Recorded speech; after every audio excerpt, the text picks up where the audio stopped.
Gracias, Padre, por esta nueva noche donde nos tenemos reunidos, Padre, para escuchar y aprender de tu palabra. Te pedimos que nos ayudes, Señor, a comprenderlo, a que sea carne en nuestra carne, Señor, a que sea parte de tu naturaleza en nosotros, Señor, y que tu Espíritu Santo redarguya en nosotros lo que ha de sacar a flote, Padre, a fin de desechar lo malo, Padre, y hacernos a ti, Señor, hacernos más semejantes a ti, Padre, no solamente por conocer, Señor, sino por ser hacedores de tu palabra, Padre. Te damos gloria, Señor, y te pedimos que uses esta voz, Señor, que uses este cuerpo, Padre, y que seas tú quien predique hoy, Padre. Que tomemos, Señor, no solamente palabras, Señor, sino que tomemos alimento espiritual que alimenta a otros, Padre. Te pedimos todo esto en el nombre de tu Hijo Jesús. Amén.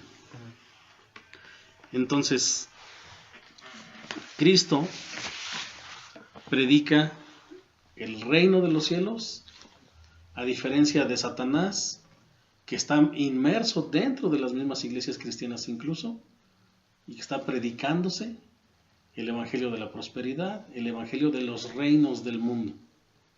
De tú puedes, tú eres el príncipe, la princesa, y tú mereces, y para ti todo. Si postrado me adorares.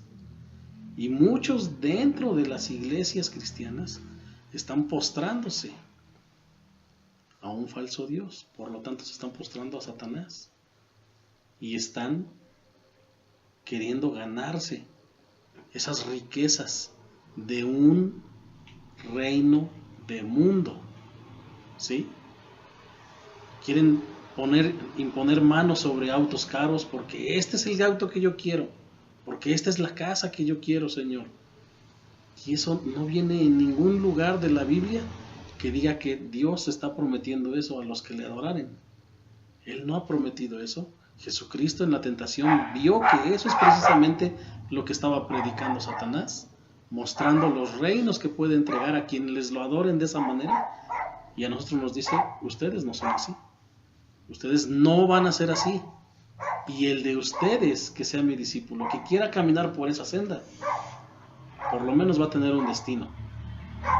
La muerte y muerte eterna. Y no muerte de cruz como él, sino la muerte eterna, que es la que le tocó a uno de sus 12 apóstoles que escucharon el sermón del monte y jamás hizo por caminar por la senda verdadera.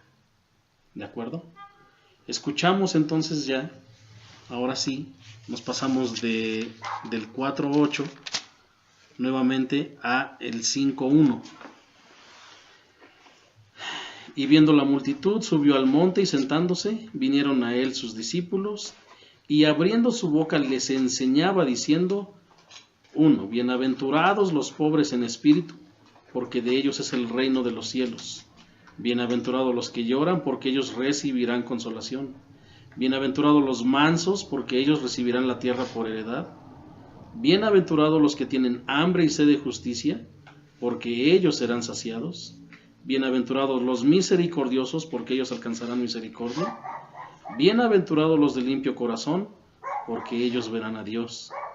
Bienaventurados los pacificadores, porque ellos serán llamados hijos de Dios. Y bienaventurados los que padecen persecución por causa de la justicia, porque de ellos es el reino de los cielos. Bienaventurados sois cuando por mi causa os vituperen y os persigan y digan toda clase de mal contra vosotros mintiendo. Gozaos y alegraos, porque vuestro galardón es grande en los cielos, porque así persiguieron a los profetas que fueron antes de vosotros. Y en la quincena pasada nos quedamos en el 13, donde decíamos, vosotros sois la sal del mundo, la sal de la tierra, pero si la sal se desvaneciera, ¿con qué será salada? No sirve más para nada, sino para ser echada afuera y hollada por los hombres. Una parte central de lo que veíamos en la clase pasada, de hace 15 días, es que nosotros debíamos tener temor de la palabra de Dios, y lo vimos en Isaías 66, 12, si no mal recuerdo. ¿Sí? 66, 1 al 2. 1 al 2, perdón. Isaías 66, 1 al 2. Y ahí nos mostraba por qué era esta parte de tener temor de ser echados fuera. ¿De acuerdo? En la parte de ser mansos, cuando uno llega a ser manso, decíamos también en las clases pasadas, ¿dónde aprendemos la mansedumbre? A través de el fruto del Espíritu. Y el fruto del Espíritu es todos en conjunto: amor, gozo, paz, paciencia, mansedumbre, templanza, etc. Son uno solo. Que nos lo está detallando el apóstol ahí es diferente, pero todos son en conjunto. Y también decíamos que cada una de las bienaventuranzas, todas son una en conjunto, que no podemos decir o decidir hacer una y no ser hacedores de otra. ¿De acuerdo? La mansedumbre como tal, entonces, decíamos que significa que uno ya no se protege a sí mismo. Es decir, no importa lo que me hagan a mí, no importa lo que sea yo, no importa lo que hagan de mí. Jesucristo no tomó a bien hacerse como Dios, sino Él se entregó por nosotros. Vemos también a un Esteban que no importó, él predicó, y en el momento en que lo lapidaron, él seguía pidiendo por nosotros. No dijo, esperen, déjenme defiendo, no. Es que yo se los dije porque, pues, ¿qué me queda? Pues, si me mandaron a decirlo. No importa lo que le dijeran, no importa lo que le hicieran, él fue manso, y su mansedumbre fue pedir por los que lo estaban atacando. No por su salvación, no por su integridad física, sino pedir por los que lo estaban atacando. De la misma manera Jesucristo lo hace al momento de decir, perdónalo, Señor. No saben lo que hacen. No saben lo que hacen. Había mansedumbre en ese sentido y no estimó ser como Dios. ¿De acuerdo? Ahora, ¿quién de nosotros alguna vez ha experimentado hambre? ¿Y cuál es el tipo de hambre del que nos habla aquí esta bienaventuranza?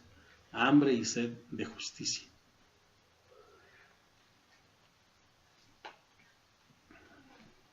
Una sola opinión. El tener, como decíamos ayer, la iniciativa de predicar. Ajá. De que se conozca el verdadero evangelio. De que se conozca el verdadero evangelio.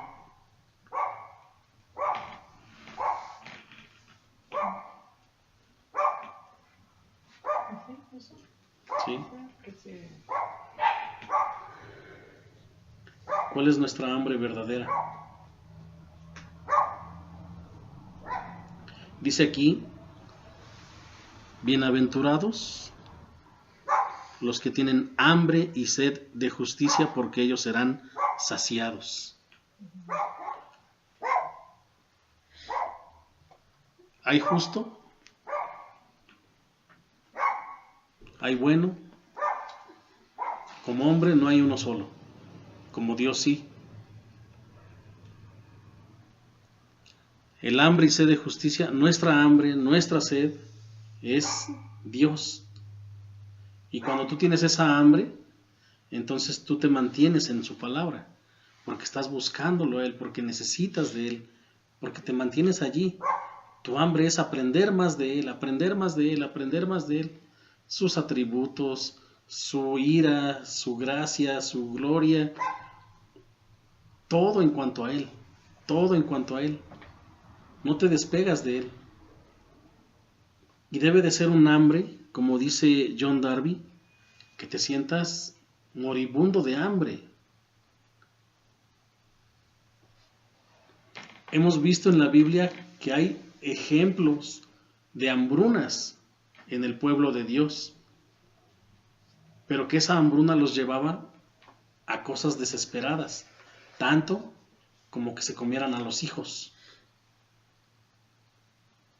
Esta hambre tiene que ir todavía más allá. Esto no es de tengo sed y te regálame un vaso con agua. Esta hambre no es de, bueno, pues aunque sea me como las algarrobas de los cerdos.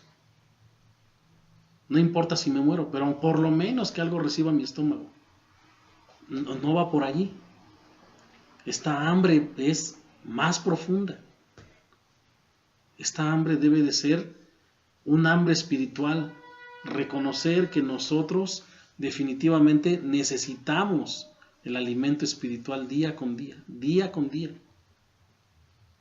Y que entonces busquemos el alimento porque está. No es imposible. Lo que sí es imposible es que nosotros nos satisfagamos a nosotros mismos. Que nosotros mismos nos autoconsolemos.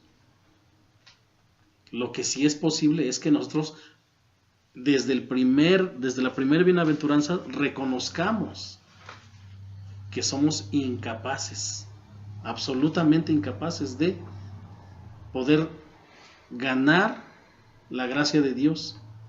Y es su gracia la que nos permite ser salvos, es su gracia la que nos limpia del pecado por el cual lloramos. Y en el sentido del hambre y sed de justicia, cuando nosotros reconocemos que Dios es Dios y que no es cualquier hijo de vecina, como lo hemos dicho otras veces, nosotros lo buscamos. ¿Para qué? No para que nos lleve a su reino, no para que pues ya nomás me colé en la fiesta, sino para que Él nos haga aceptos, para que nosotros ganemos el ser adoptados como hijos, porque no somos, a menos que realmente seamos cristianos. Y nuestro verdadero vivir y nuestro verdadero sentir hace que nosotros busquemos constantemente su palabra, su gracia, su perdón, su misericordia. La siguiente bienaventuranza dice que bienaventurados los misericordiosos porque alcanzarán misericordia. Veíamos en una de las clases pasadas que el Padre Nuestro, en el siguiente versículo posterior a donde termina el Padre Nuestro, dice, porque si no perdonamos, Dios no nos va a perdonar a nosotros. Y esa misericordia también ha sido mal empleada o mal enfocada. Y ahorita vamos a llegar a ese punto. Pero en el punto del hambre, nosotros sí debemos de reconocer una cosa, que para nosotros decíamos es imposible de cumplirse. Por eso es que nosotros nos rendimos a Cristo y solamente Él nos redime, solamente Él nos alimenta, solamente Él nos perdona y solamente Él nos da su justicia. No va a haber justicia de hombre que iguale a la justicia de Dios. Por eso nuestra hambre y sed de justicia no va a ser una hambre de justicia de hombre, que metan a la cárcel a ese depravado, que metan a la cárcel o que lo maten, que lo sienten en la silla eléctrica. No va por ahí, porque entonces estaríamos contrapunteando la misericordia y no la estaríamos practicando como cristianos, sino nosotros buscamos que se cumpla la justicia de Dios en nosotros. Vamos a ver Romanos 3, 23 y 24.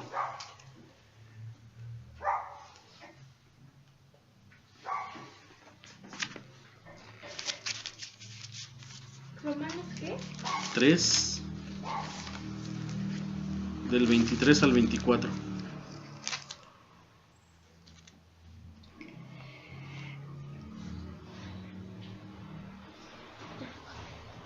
Sí, dice. Dice, pues todos hemos pecado. Nadie puede alcanzar la meta gloriosa establecida por Dios.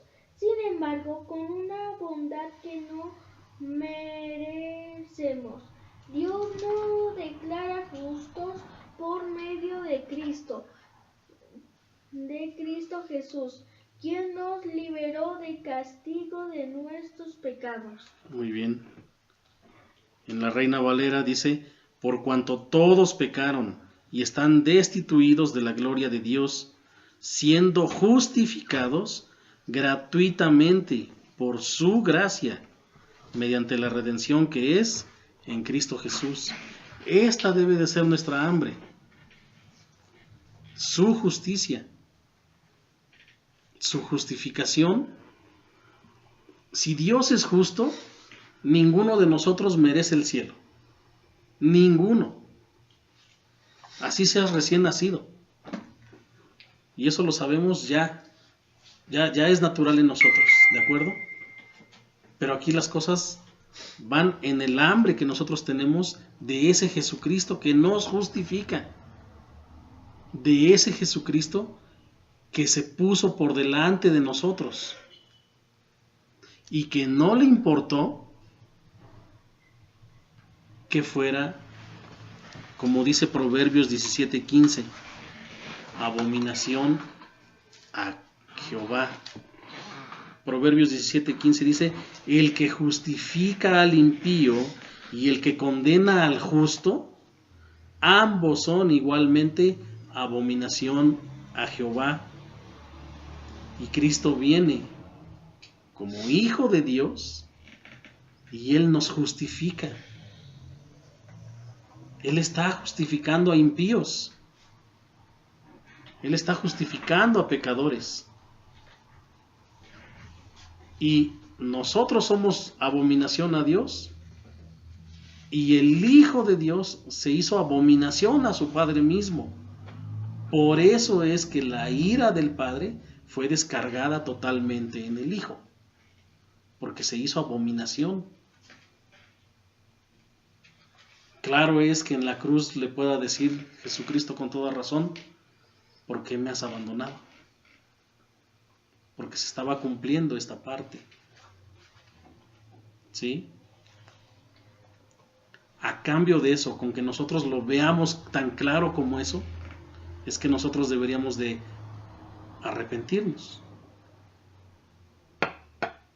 Porque si nos hacemos orgullosos y vanidosos a esta verdad, no vamos a ganar el cielo por ningún lado. De hecho, nosotros no podemos hacer absolutamente nada.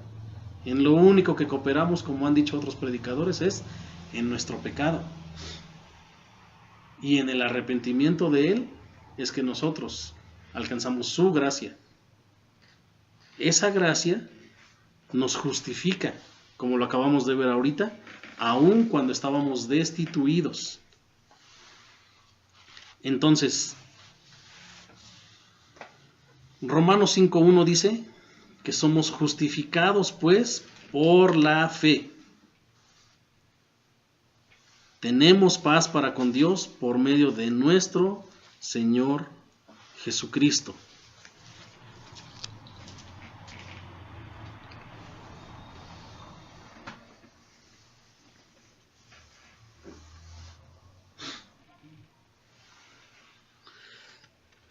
Ya conocemos Hebreos 11:1 y 11:6.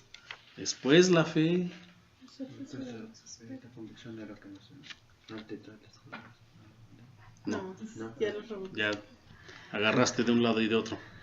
Pero 11:6 dice, sin fe es imposible agradar a Dios.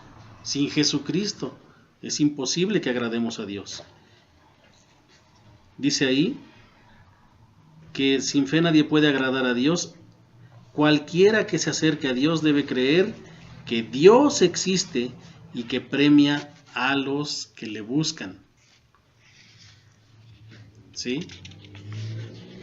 Pero la condición es cómo lo buscas. ¿Con fe? ¿Crees que realmente es Dios? ¿O vas porque te conviene? ¿O vas como las multitudes que lo buscaban? Ah, pues porque está haciendo milagros. Ah, pues porque dicen que promete ciertas cosas, ciertos beneficios a mí. Porque dicen que me promete una vida eterna. Ah, entonces voy a ir a buscarlo. Si eso hay en el corazón de cualquiera al que le prediques o en tu propio corazón, difícilmente ganaríamos la vida eterna. Nosotros debemos de humillarnos más, en el sentido de reconocer que no somos nada. Sí caminar hacia Él, como lo hizo en su momento el ciego. Y dicen que va de aquel lado, entonces desde aquí empezar a gritarle y clamarle: Jesús, Hijo de David, ten compasión de mí, ten compasión de mí. Y a gritar, y a buscarlo. Pero por eso, en esa humillación, en esa hambre, en esa sed, que lo reconozcamos como tal y que busquemos su justicia sobre nosotros. Porque así es, y no es por obras, simplemente es por rendición. ¿Sí?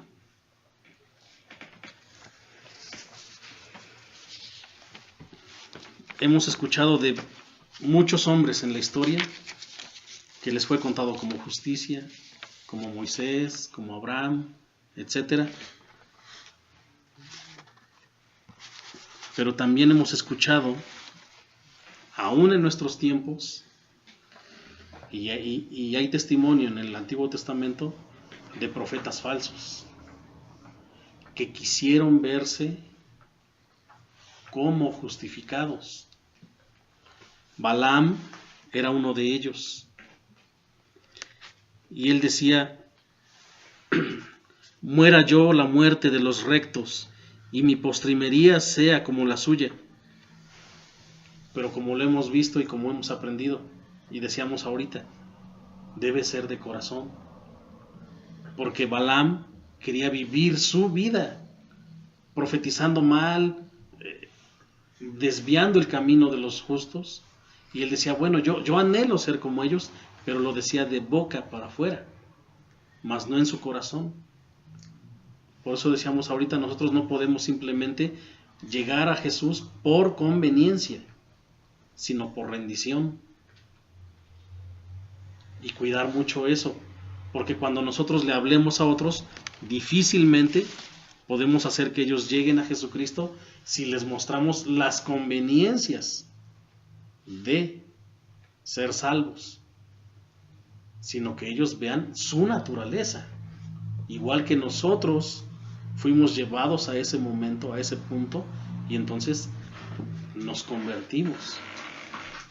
Dios nos aceptó, Dios nos perdonó, y nosotros descubrimos que realmente estábamos en pecado, y cuando Él nos ha justificado, la gracia ha sido abundante, aún en las necesidades que mantenemos, físicas y espirituales. Su gracia ha sobreabundado, y eso ha sido increíble para cada uno de nosotros. Pero muchos de los que conocemos, que aún siguen en iglesias cristianas aparentemente, no conocen de esto, no ven de esto, y están totalmente equivocados. Realmente están como Balaam: yo quiero llegar a ese momento, a que el día de mi muerte yo sea recibido. Pero mientras llevan una vida de billete y que prosperemos y que hagamos, no están haciendo lo que verdaderamente nos pide para ser bienaventurados. Cada una de las bienaventuranzas nos va a guiar al reino de los cielos.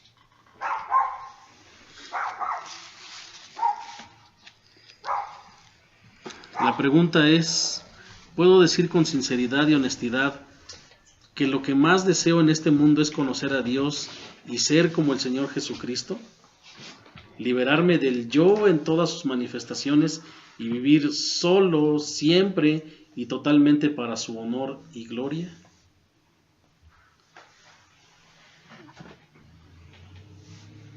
Pregunta de examen.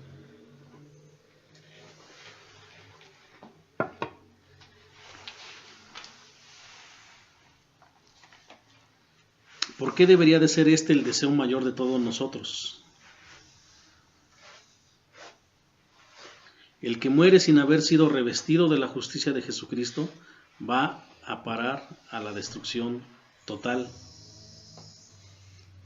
Y si lo que deseamos realmente es esa hambre y tener esa sed de justicia, nosotros debemos de experimentar lo siguiente: pedid y se os dará, buscad y hallaréis, pero con hambre.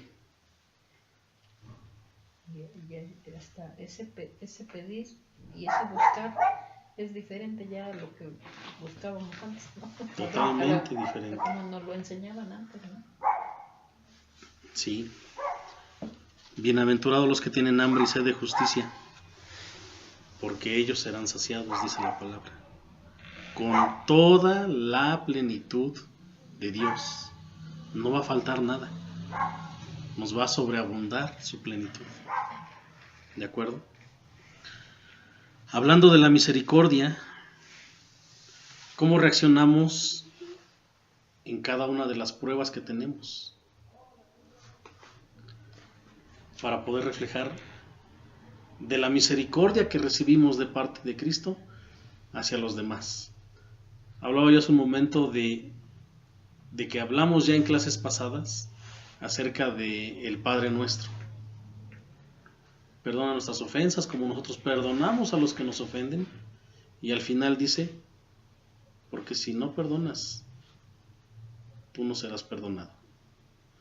Y entonces podemos llegar al momento de confundir nuevamente el hecho de que, bueno, ahora Dios me debe a mí porque yo ya perdoné y yo ya borré esto.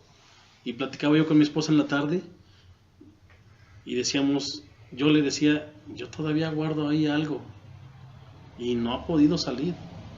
Y mira que lo he declarado, a lo mejor por eso, y mira que yo se lo he confesado a Dios, esa es la palabra correcta. Pero seguramente algo no he hecho correctamente.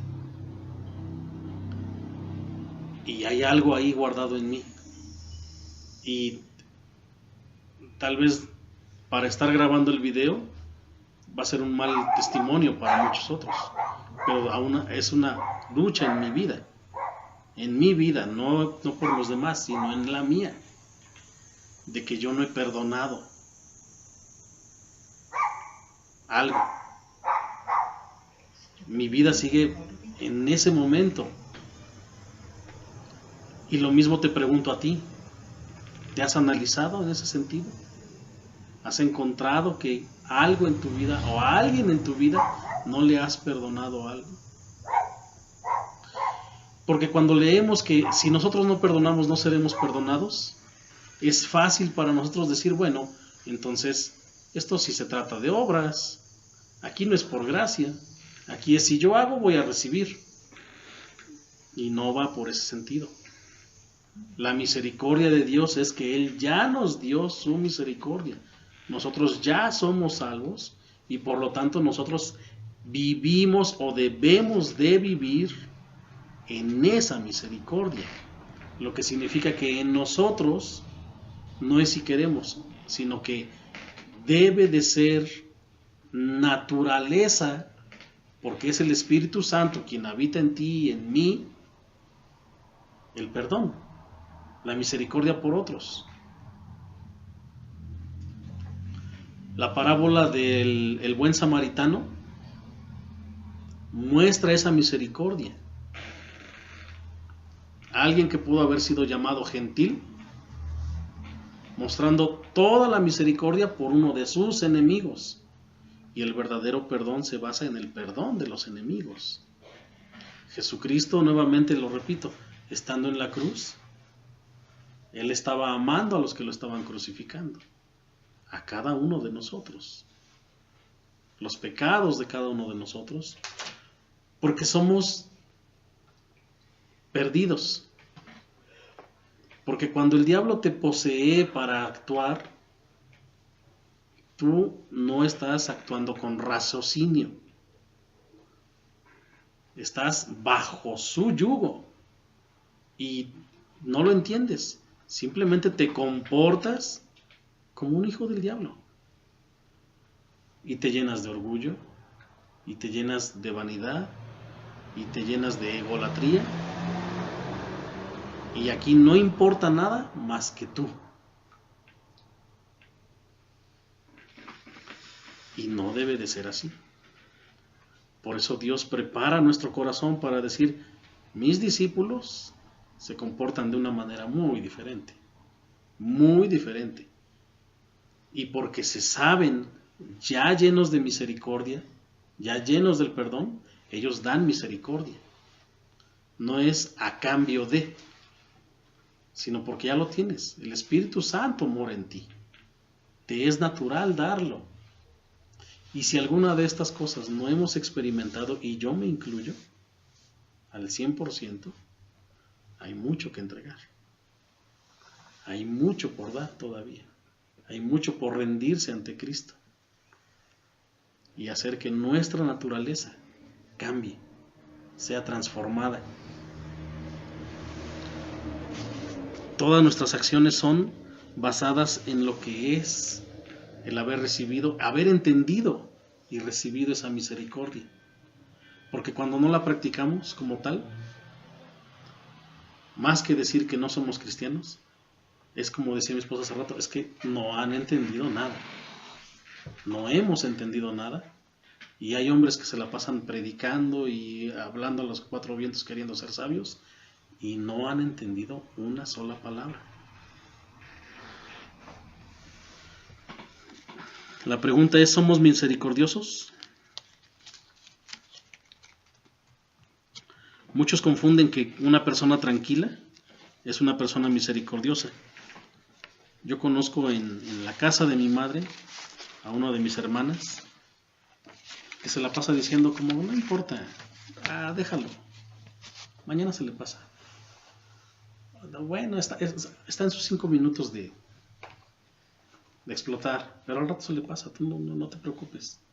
No, como si se le resbalara, entre comillas, o como si dijera, déjalo pasar, no explotemos contra él, no hagamos nada contra ella, déjalo pasar simplemente. Dios no lo hace así. Cristo no lo hizo así. Confrontó a los fariseos, confrontó a mismo Satanás, y no fue a través de, deja que pase.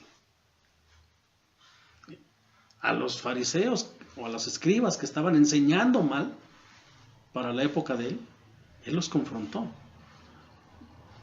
Y una cosa es, en esencia, el todo del pecado, y otra cosa es la misericordia sobre ese pecado. La paga del pecado es la muerte. Y ni tú ni yo nos salvamos de eso. ¿Sí? La consecuencia, la misericordia viene sobre esa consecuencia. Porque originalmente nosotros merecemos la muerte. Pero la misericordia hace que no caigamos a ese punto, porque Cristo nos redime. Si tan solo mi pueblo me buscara, si tan solo mi pueblo me buscara, ¿no? Y se rinde a mí, y clama a mí, y me busca a mí.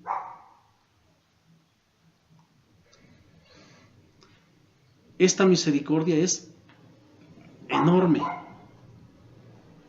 Por eso nosotros, cuando debemos de manifestar misericordia por otros, la debemos de manifestar en el mismo sentido que lo hizo Jesucristo y que también la repetía Esteban al momento de ser lapidado. No se los tomes en cuenta, Padre, porque no están en lo suyo, están en el pecado, en ese mundo de pecado, en esa cápsula de lo que el diablo ha hecho sobre ellos, y no entienden quién eres tú. No entienden quién eres tú, Dios. Por eso actúan como locos. Por eso actúan descarriados. Por eso para ellos el evangelio es tan punzante que prefieren matarte. Por eso les es, aún en la infancia, tan fácil poder decir, yo me burlo de él. Y no importa si es mi cuate, si es mi amigo, si es lo que sea. Yo me voy a burlar de él. Y la misericordia que nosotros reflejamos sobre ellos es, no se los tomes en cuenta, Dios. Me duele el corazón, me duele el cuerpo incluso. ¿Por qué son así? Pero la misericordia hace que extendamos el perdón. ¿De acuerdo? No es me lo hicieron a mí, sino no saben lo que hacen. No entienden de Dios, no conocen a Dios. Y su gracia está sobre mí, porque me ha dado el espacio, el momento, el tiempo para entenderlo, para yo sí comprenderlo, para yo sí recibirlo, y entonces dar esa misericordia. No significa que los vamos a dejar pasar, sino significa que los vamos a guiar hacia donde nosotros fuimos guiados, hacia la salvación, no al que se pierdan, porque Cristo no dejó que nosotros nos perdiéramos. Y no es fácil entender esto y hacerlo además, pero Él no dejó que nosotros nos perdiéramos. Dios no lo permitió. Dio a su Hijo a fin de que no sucediera esto. Nosotros no podemos decir, pues que se lo lleve el diablo. No es lo mismo cuando Pablo decía, fueron entregados a Satanás, que decir, los abandono totalmente. Ser entregado a Satanás es para que encuentres que estás en pecado, que te arrepientas, que tengas momento para hacerlo, y entonces te estamos protegiendo, te estamos esperando, te estamos buscando para que seas redimido. Pero cuando decimos, no le voy a predicar, no voy a hacerlo, lo que yo decía hace rato, yo todavía tengo por ahí una punzada de qué tengo que hacer con esta situación. Todavía siento en mi corazón que sigo guardando un rencor añejo. Yo necesito que Dios me ayude, que Dios me enseñe. ¿Por qué sigo teniendo esta situación? Entender, porque si yo no lo entiendo, porque si yo no lo creo, yo sé que mi propia paga es la muerte y que no estoy ganando en absolutamente nada la salvación de Cristo. Y eso debe de ser algo que me esté taladrando, que me esté doliendo, porque si no me importa ni siquiera yo mismo, pues ¿qué me va a importar el de junto?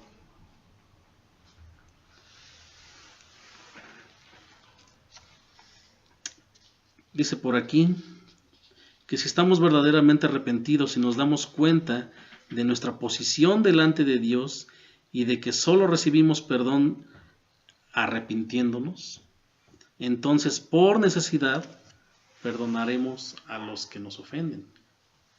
Por necesidad. Porque yo necesito a Dios. Porque yo sé quién es Él. Yo lo necesito.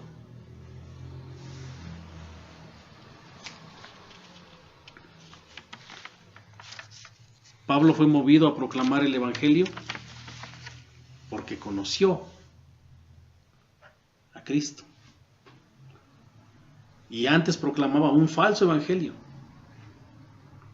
Pero ahora él se vuelve y dice, ya no soy yo, Cristo vive en mí. Ya no soy más yo. Él vive en mí y no se hace lo que yo quiero, se hace lo que Él quiere. Aun cuando mi carne hace lo suyo, pero yo me rindo a Cristo y hago lo que Él pide. Y en estos días, en estas semanas, es lo que ha pasado. Platicábamos en la tarde con mi esposa acerca del orgullo. Y como bien decía, yo no sé dónde está el mío. Ya Dios lo hizo. Y gracias a Dios por eso.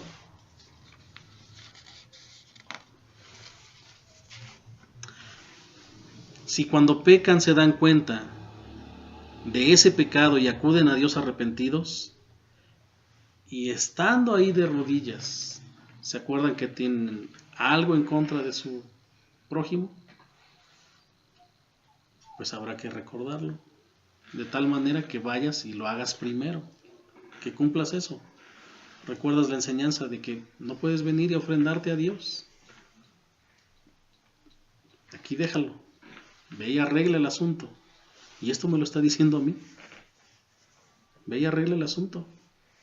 Y entonces vienes y nos ponemos a cuentas. Y es que es verdad, cuando tú oras y sabes que no estás en orden, como muchos nos decían antes, es que Dios no te escucha. Si yo no te escucho, Dios no te escucha. Y dices, eso no debería de suceder así. Pero sí es cuando sabes que no estás en orden con tu prójimo. Cuando sabes que no has practicado la misericordia verdaderamente. Y por lo tanto no has ni otorgado ni recibido el perdón verdadero. Es la única forma en la que tú puedes decir, mi oración no está siendo escuchada. Pero si empezamos a practicar la misericordia como corresponde, vamos a obtener misericordia. Dice, bienaventurados los misericordiosos, porque ellos alcanzarán misericordia. Sé que he recibido perdón, por tanto voy a perdonar. Porque como ya recibimos misericordia, ahora nosotros somos misericordiosos. Segunda de Timoteo 1:16.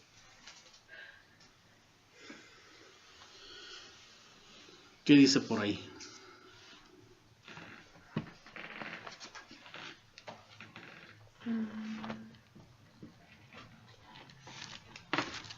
¿En Timoteo? ¿Sí? ¿Qué? ¿Segunda? Segunda. ¿Qué versículo, perdón? 16, 1:16. Tenga el Señor misericordia de la casa de Onesíforo, porque muchas veces me confrontó y no se avergonzó de mis cadenas. Me confortó. Ah, sí, me confortó. 1:16. Dice aquí que Pablo menciona a Onesíforo, al que recuerda por haber tenido compasión de él y porque lo había visitado cuando se hallaba prisionero en Roma. Y luego añade, concédale el Señor que halle misericordia cerca del Señor en aquel día. Eso está en el 18. Concédale el Señor que halle misericordia cerca del Señor en aquel día. Y cuanto nos ayudó en Efeso, tú lo sabes mejor. Seamos nosotros como este Onesíforo. No sabemos qué tanto tiempo ayudó a Pablo, pero con una vez fue más que suficiente para que él formara parte de esta carta.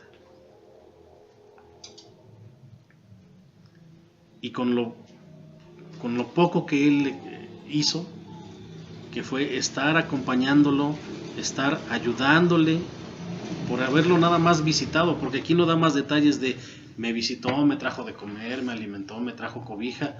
No, la pura visita debió haber sido muy especial para Pablo. Y obviamente la oración de Pablo es que en el día de su muerte tenga Dios misericordia de este varón. Nuestra oración debe de ser así, no solamente por los que hacen por nosotros, sino por los que no hacen por nosotros, por los enemigos. El día de la llamada para extorsionarnos, yo no dije nada en un rato, pero sí hubo un pequeño momento en el que dije, Señor, guárdalos, que te encuentren a ti, que te encuentren a ti, que realmente su vida cambie. Y yo creo que eso fue lo que me dio la tranquilidad más pronta, porque sí Sí hubo un momento en que me exasperé y no sabía si contestarle mal o si de seguirle el jueguito y a ver quién se cansaba más, a ver quién de los dos gritaba más. Porque él ya estaba empezando a tirar hojas y cebollas y diciendo cuánta barbaridad.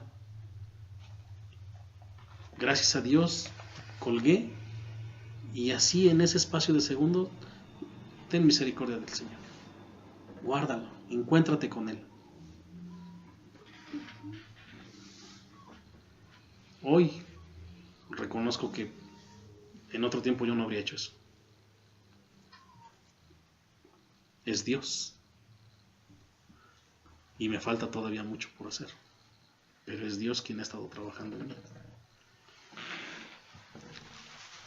Que cada uno examine la pregunta que hicimos hace rato. La pregunta para cada uno de nosotros es, ¿somos misericordiosos? ¿Tienen compasión por los pecadores incluso cuando los ofenden a ustedes? ¿Tienen compasión por todos los que son víctimas del mundo, de la carne y del demonio? Si es así, bienaventurados. Bienaventurados. Porque por su misericordia recibirán misericordia. Vamos a orar. Señor, gracias una vez más por darnos de tu misericordia, Padre. Gracias porque nos revelas cuán necesitados estamos de ti, Padre. Y al mismo tiempo nos revelas la necesidad que tenemos de abandonar nuestros viejos pecados, nuestros viejos rencores, Señor. Tómanos en tus manos, Padre, y ayúdanos, porque solos no podemos hacer absolutamente nada, Señor. Hoy más que nunca nos rendimos a ti, para que seas tú hecho en nosotros, Padre. Ayúdanos y quita este corazón de piedra, Padre, y danos tu corazón, Señor. Danos tu espíritu y ayúdanos a caminar en ti, Señor. Ayúdanos a ser verdaderamente la sal de la tierra y no permitas que nos sea quitada la sal, Señor. No permitas que nosotros perdamos el sentido de ti, Padre, el hambre de ti, y que no perdamos tu evangelio para que podamos esparcirlo al mundo, Señor. Gracias una vez más, Señor. Bendice a nuestros hermanos, Señor, de las demás congregaciones, Padre, a nuestros hermanos del Chichica, a nuestros hermanos en Jalapa, a nuestros hermanos en Chicontepec, Señor. Ayúdales en tu propósito hacia ellos, Padre. Ayúdanos también aquí, Padre, para que tu propósito realmente sea cumplido, Señor, hoy y siempre. Te lo pedimos en el nombre de tu Hijo Jesús, Señor. Amén.